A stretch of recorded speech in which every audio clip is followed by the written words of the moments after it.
It's like I picked the wrong week to be smoking.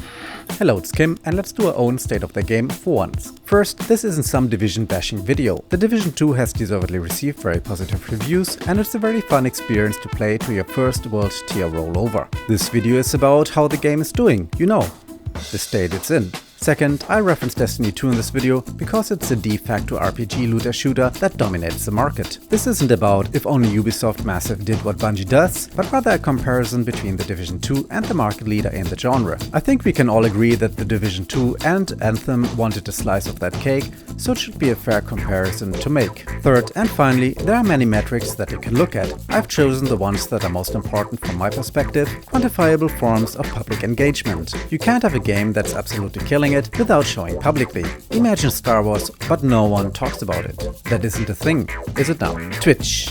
Yes, it's the biggest streaming platform for video games, and it's a great metric because it gives you two essential numbers. How many people are watching and how many people are broadcasting. And the Division 2 did extremely well during its betas and at release, but then it trailed off. In fact, there were more daily average viewers and streamers playing the Division 1 in the lead up to the Division 2 than there are average viewers and streamers now. That's very different to Destiny 2, which maintains a solid base in both viewers as well as streamers. Spikes on new content releases in forms of seasons, special events, exotic quests, raids, new game modes or expansions. Can you spot when Destiny 2's King Gothalion moved from Twitch to Mixer?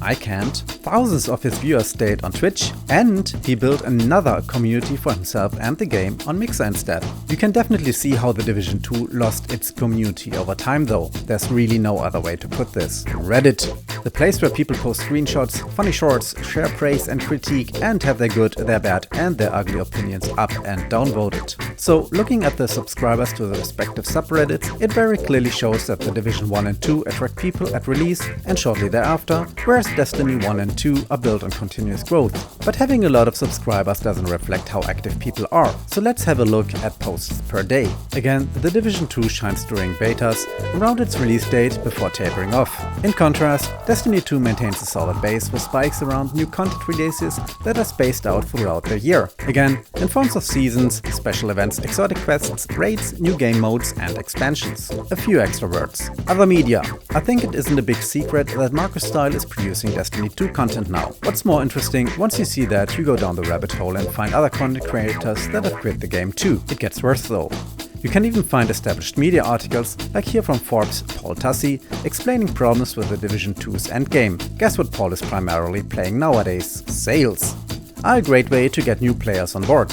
Having said that, I've seen the Division 2 going for 80% off during the holidays in December, which continued into early January. Just recently, the Division 2 was 85% off for the Lunar New Year. Those are massive price reductions usually reserved for older games, such as the Division 1 or Watch Dogs 1. But despite these sales, there's only a very slight uptake in the Division 2's popularity. Finally, I want to add my own 2 cents that can't be quantified. There were always bugs in the Division 2, but despite patches that have fixed some of the issues that the game had at launch, new serious bugs have been introduced, some of which are game-breaking. Myself and at least one other agent can't get the game to register the completion of Roosevelt Island anymore, which is a required step in Stage 2 of unlocking the technician specialization. Since last November, there are also increasing reports of game crashes on PS4, and in fact it appears that my game always crashes in the mission Jefferson Plaza. For me, this takes the fun out of the game completely. And that's it! If you enjoyed this video, please hit those like and subscribe buttons, or stop by and say hi in person on Twitch.